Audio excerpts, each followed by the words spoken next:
అదొకటే కాకుండా ఈరోజు మళ్ళీ మున్సిపాలిటీలో అన్ని వార్డులు తిరగడం జరిగింది.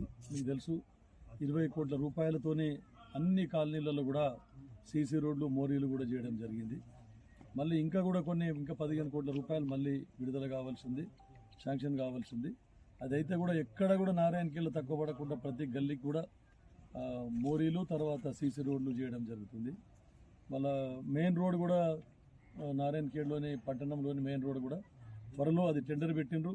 టెండర్ ప్రాసెస్ కంప్లీట్ అయితే అది కూడా రోడ్డు విస్తరించి దాన్ని కూడా రోడ్డు రిపేర్ చేయడం జరుగుతుంది అని బైపాస్ రోడ్డుతో సహా అని చెప్పేసి. బైపాస్ రోడ్డు కూడా రాకపోకలకు చాలా కష్టంగా ఉండింది. దాన్ని ఇతర స్పెషల్ ఫండ్ కింద, ఎందుకంటే అది కాంట్రాక్ట్ పనులు చేయడం లేట్ అయింది, మళ్ళీ దానికి స్పెషల్ ఫండ్ పెట్టేసి అప్పటి వరకు మళ్ళీ రిపేర్స్ కొనసాగుతూ ఉన్నాయి. మొత్తం చాలా వాహనాలు పోవడానికి సౌకర్యవంతంగా ఉండే విధంగా